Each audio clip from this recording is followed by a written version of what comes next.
then when I was about 13, I took it up again. I don't know how it happened. I just stuttered.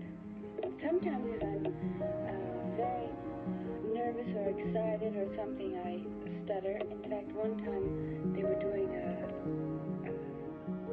Norma Jean Mortenson. Talvez por esse nome você não a conheça, mas essa viria a se tornar uma das figuras públicas mais famosas de todos os tempos. Marilyn Monroe. Ela foi uma das atrizes com a carreira mais promissora da história. A sua ascensão foi rápida, ela chegou ao topo muito cedo. Com um fim precoce e bem misterioso, é sem dúvidas uma das mortes mais misteriosas da história do cinema. Inúmeras teorias surgiram a respeito disso e é sobre elas que vamos falar no vídeo de hoje.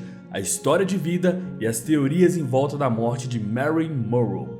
Oi, eu sou o Flash e você está no canal Clube de Histórias. Aqui eu te conto histórias sobre pessoas, lugares e acontecimentos que marcaram a humanidade de alguma forma, casos de investigações e mistérios não solucionados.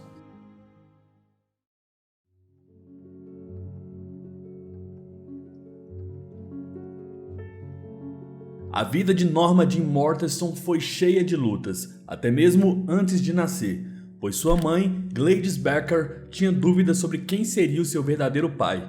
Ela tinha um relacionamento com 2 homens na época e quando contou para eles que estava grávida, os 2 acabaram a abandonando. E é claro que ao se ver grávida e sozinha, Gladys entrou numa profunda depressão. Mas apesar de tudo isso, ela juntou forças e trouxe ao mundo no dia 1º de junho de 1926 a pequena Norma Jean. Ela nasceu em Los Angeles, na Califórnia.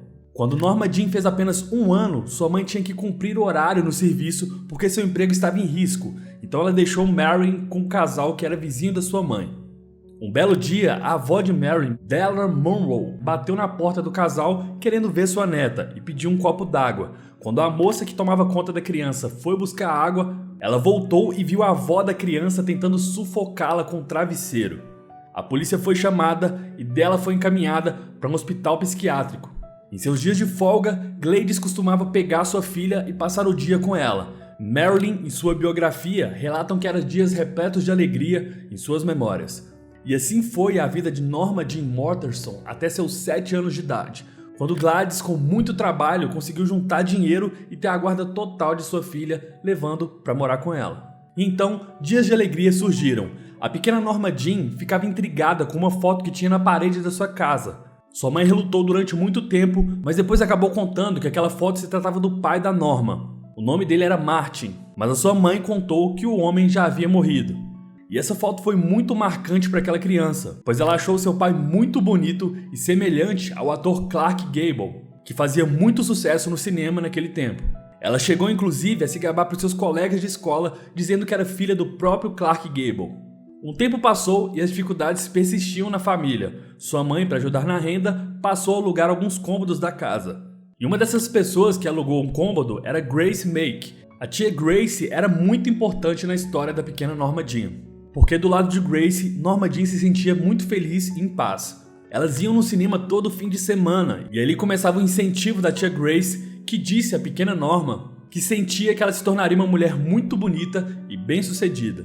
Em 1933, um histórico familiar vinha à tona, e assim como a sua avó, a mãe de Norma Jean teve um surto de gritos e risos e precisou ser levada às pressas para um hospital psiquiátrico bem diante dos olhos da menina. E isso acabou virando um trauma gigantesco para Norma Jean. Ela ficou por muito tempo com medo de surtar, assim como aconteceu com sua mãe e a sua avó. E dias sombrios estavam por vir. Sem um responsável legal, já que ela não tinha pai, nem mãe e nem avó, e como a tia Grace também não tinha condições, acabou colocando Norma Jean em um orfanato, mas ela não abandonou, que fique bem claro. Ela fazia visitas periódicas e promessas de que voltaria para buscá-la. E a partir daí, começa uma etapa bem difícil de ser narrada. Isso porque os relatos dos biógrafos, e até mesmo da própria Marilyn, variam muito. E o motivo disso, segundo pesquisadores, é que esse foi um período de trauma tão grande para ela que o seu subconsciente simplesmente apagou algumas coisas e ela não tinha a menor intenção de tentar resgatar essas memórias. Mas o que se sabe com certeza é que ali, por volta dos 9, 10 anos, ela passou de lar em lar. Ela sempre morava em lares adotivos e sofria bullying no orfanato por ter sido abandonada. E nesses lares adotivos, ela teria sofrido muito psicologicamente porque tinha 2 mudas de roupa só e as famílias que adotavam ganhavam $5 por semana para ficar com ela. Então eles pegavam, usavam ela como uma espécie de empregada doméstica, ganhavam o dinheiro e devolviam ela para o orfanato. Fora o lado psicológico, por ser muito menos valorizada que os filhos de sangue das casas onde ela ficava. Por essas idas e vindas, ela nunca se sentiu amada e há relatos também de que em um desses lares adotivos ela teria sido abusada. Em 1938, a tia Grace finalmente cumpre a promessa que fez à pequena Norma Jean. Ela adota ela em definitivo e assim ela começa a morar com sua tia e o seu marido. Porém, não podemos dizer que foi um período feliz na vida dela. Ela já estava na altura de seus 12 anos e não tinha dinheiro para comprar roupas, então ela usava as mesmas roupas do orfanato, que eram muito apertadas e justas. E com o corpo desenvolvendo, ela começou a atrair olhares de lobos.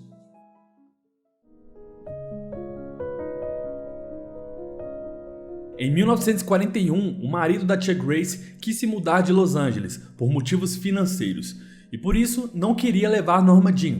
E ela, que ainda alimentava o seu sonho de ser atriz, não quis sair da cidade dos Anjos. Eis que sua tia deu a ideia de Norma Jean se casar. Assim, ela teria um lar seguro. E ali entre os 15 para 16 anos, ela acabou se casando com o vizinho da casa de sua tia, Jim Dougherty. Ele sabia da situação, gostava dela, mas não chegava a ser um amor. Esse cara acabou se alistando no exército e foi aí que o destino encontrou Norma Jean, para transformá-la em Marilyn Monroe. Em 1944, o marido de Norma Jean foi convocado a comparecer em Xangai pelo exército, e ele serviu lá por 2 anos, e enquanto isso, Norma Jean foi trabalhar numa fábrica chamada Radioplane Company, e era muito comum que fotógrafos fossem até essas fábricas para fotografar esses momentos. E foi aí que o fotógrafo David Conover achou a pequena Norma Jean. Ele viu que ela era muito fotogênica e pediu para que ela tirasse mais fotos depois. E essas fotos ficaram muito boas e ela chamou tanta atenção que foi convidada para entrar em uma agência chamada Blue Book, somente alguns dias depois desse fotógrafo ir na fábrica. E ele começaram a surgir muitos trabalhos para ela como modelo, tanto que ela precisou sair do trabalho da fábrica. Porém, quando o marido dela voltou do exército e descobriu que sua esposa havia se tornado modelo, ele não gostou muito das novidades. Porque em pouco mais de 1 ano, ela já tinha aparecido em mais ou menos 33 revistas. E aqui começava a maior mudança na vida de Marilyn Monroe. Inspirada em seu agente, Norma Jean deixa para trás seus cabelos castanhos e adota o loiro platinado. Se não bastasse todas essas mudanças, ela ainda atrasou 1 hora para ir buscá-lo no aeroporto. E assim, seu marido não aceitou toda essa transformação e começou ali o primeiro divórcio de Norma Jean.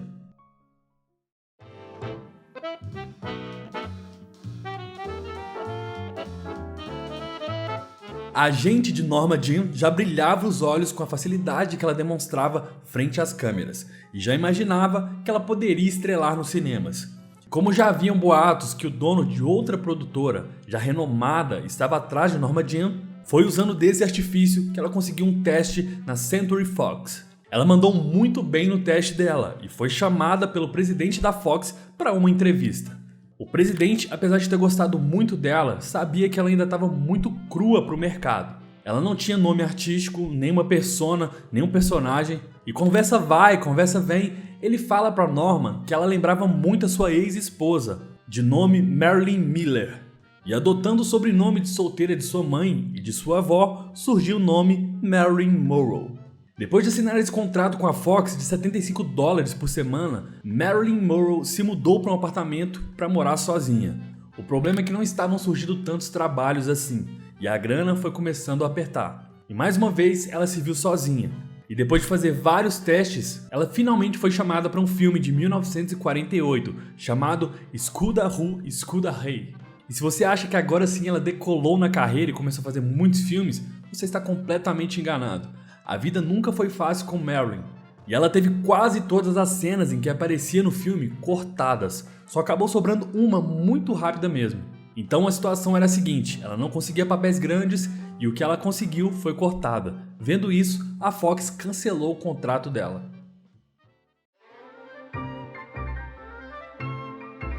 Nesse período pós-Fox, Marilyn conta que só tinha dinheiro para fazer uma refeição por dia, e às vezes nem isso. Na sua biografia, ela diz que teve que fazer coisas das quais não se orgulhava porém se perdoava por ser jovem, inocente e cheia de sonhos. O fato é que ela foi sobrevivendo de pequenos trabalhos como modelo até que ela finalmente topou com Joseph Trank, o produtor de cinema que ficou encantado com ela e ajudou a conseguir um novo contrato com outro estúdio, dessa vez o Columbia. E lá o seu primeiro trabalho foi Ladies of the Chorus, em 1948. E dessa vez era um musical, um talento que até então não tínhamos visto dela. E ela tomou gosto por aquilo, inclusive começou a fazer aulas de canto com o coach vocal Fred Kager, e ela acabou se apaixonando profundamente por ele. O musical de 1948 foi um completo fracasso. Isso fez com que pela segunda vez seu contrato fosse encerrado, dessa vez com o Columbia. Tendo que voltar a recorrer a pequenos trabalhos de modelo, o destino voltaria a bater na porta de Marilyn Monroe indo para um desses testes de modelo. Ela acabou batendo o carro algo pequeno. E quem estava coincidentemente por ali e presenciou o acidente era o fotógrafo Tom Kelly. E ali eles trocaram contatos. Tom, dias depois, fez uma ligação para Marilyn para um trabalho que ele achava que ela se encaixava perfeitamente, porém era nu. E ela foi lá e fez com maestria. Em uma festa, ela conheceu Johnny Wright, que era um produtor muito influente em Hollywood. E ele acabou ajudando muito ela, assim como Joseph Trank. Por volta de 1950, Johnny, o produtor, completou a imagem que temos de Marilyn, que deixaria para sempre de ser Norma Jean. Johnny conseguiu para Marilyn algumas cirurgias plásticas para dar retoques no nariz e no queixo, além de conseguir uma professora de atuação para ela chamada Natasha Lights, que é a mulher com quem supostamente Marilyn teria se relacionado, mas fato é que Natasha ficou sim perdidamente apaixonada por ela. Também foi nessa época que Marilyn começou a dar os primeiros sinais de sua herança maldita. Johnny percebia que Marilyn, durante seus estudos, tinha comportamentos estranhos e às vezes falava sozinha e tinha mania de perseguição. Ele, muito preocupado, acabou levando ela em um médico que atendia grandes estrelas, que se vocês bem se lembram no vídeo do Elvis, os médicos de estrelas ganhavam muito dinheiro para manter o show continuando. E então foi receitado para ela um remédio muito usado antigamente para tratar insônia. E Marilyn tinha muitos problemas de insônia. Ela também fazia o uso de anfetaminas, que é o oposto para manter a pessoa alerta, porque a rotina de trabalhos dela era muito grande. Então ela tomava remédios que ajudavam ela a descansar, mas também tomavam outros que deixavam ela bem alerta, causando um conflito gigantesco desses medicamentos.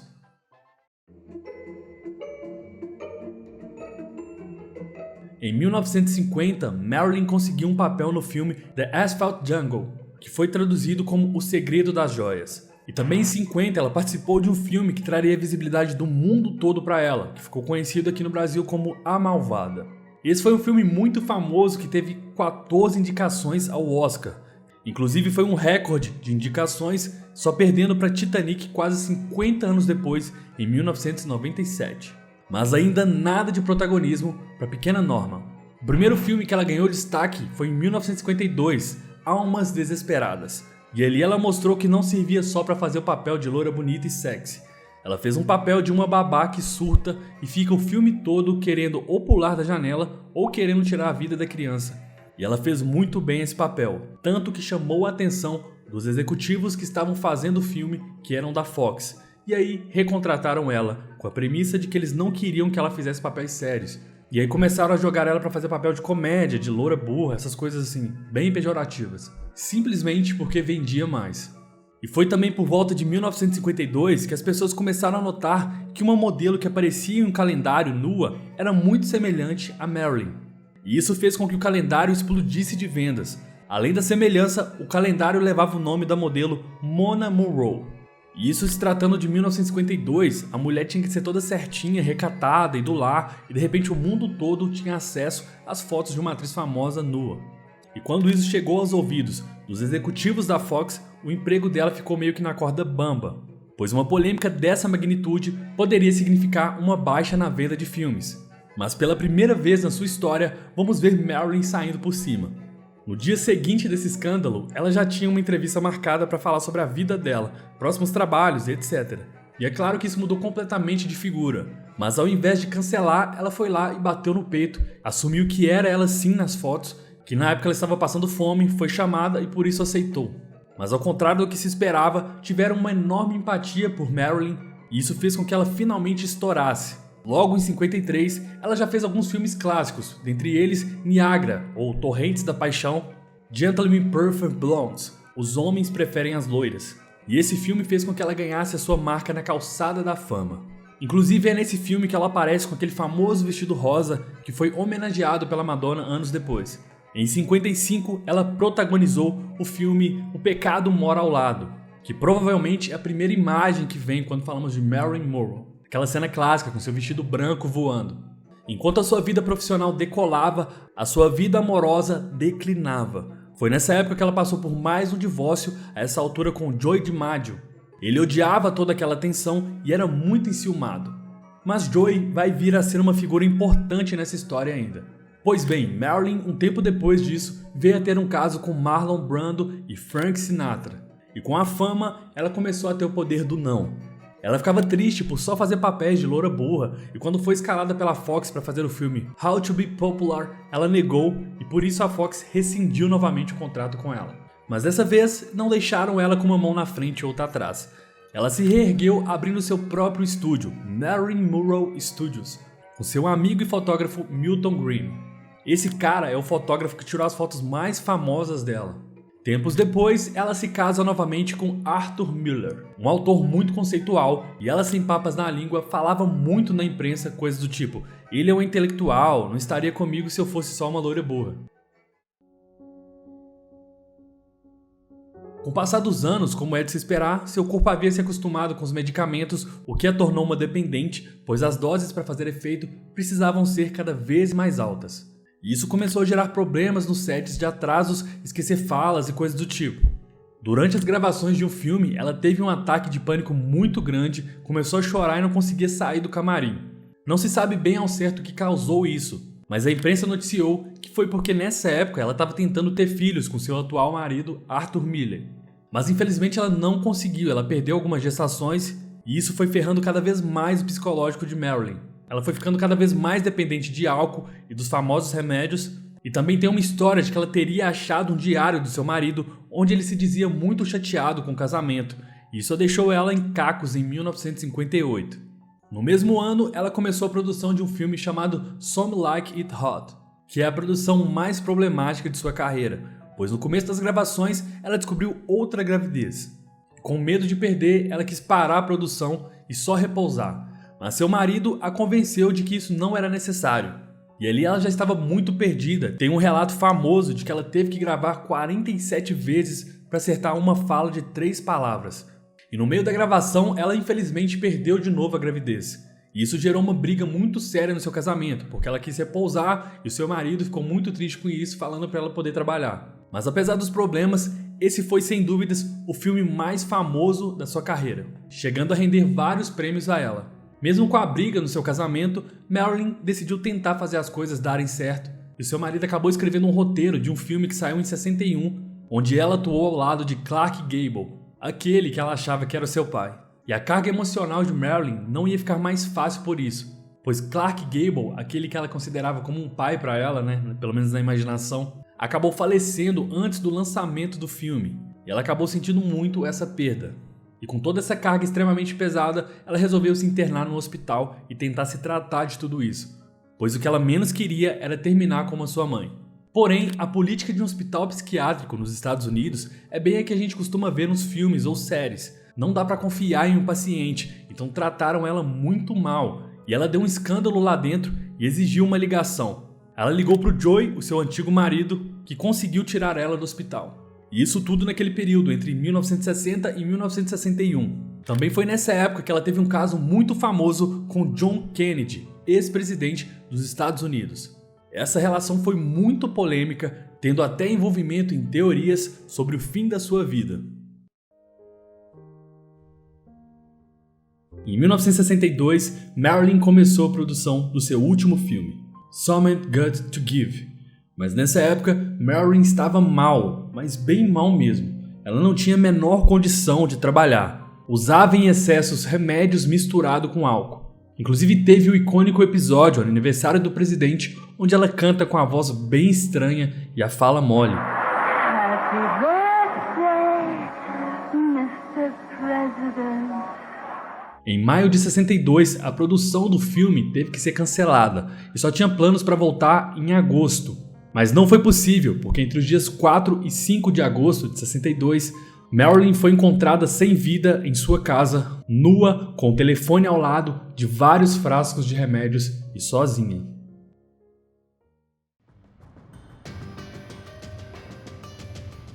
Há muitos mistérios em volta do fim da vida de Marilyn, a começar pelo dia que gira ali em torno de 4 e 6 de agosto. A teoria gira em torno do caso dela com John F. Kennedy, por quem ela se apaixonou perdidamente, não só por ele, mas pela ideia de se tornar a primeira-dama. E ela ficava ligando para a Casa Branca, pedindo para ele se divorciar e ficar com ela. John então fez um pedido ao seu irmão para poder ir na casa dela e tentar conversar e resolver essa situação. Só que lá ele acabou ficando com ela. E durante esse caso que ela levava com os irmãos Kennedy, eles contavam muitas coisas para ela proibidas, e ela anotava tudo isso em um diário de capa vermelha. Esse diário inclusive nunca foi achado, o que fortalece essa teoria. Então quando os dois irmãos terminam de vez com Marilyn, ela ameaça contar tudo o que sabia, todos os podres, todos os segredos. Então ela teria sido silenciada, e quem foi usado para isso foi o próprio psiquiatra, que teria em mando dos Kennedy receitado doses altas de remédio. E tem uma teoria ainda mais forte de que o psiquiatra foi coagido pelos Kennedy. Eles teriam ido até a casa dela, teria rolado uma briga, e o psiquiatra teria injetado um calmante nela, onde depois ele acabou chamando uma ambulância para tentar disfarçar, mas já teria sido aplicado outro remédio diretamente em seu peito. Remédio que fez a vida de Marilyn Monroe chegar ao fim. Outras coisas que reforçam essa teoria seria de que a cena do óbito parece muito montada. Ela estava segurando o telefone nua, de bruços, a janela quebrada, frascos de remédios vazios, mas nenhum líquido no quarto.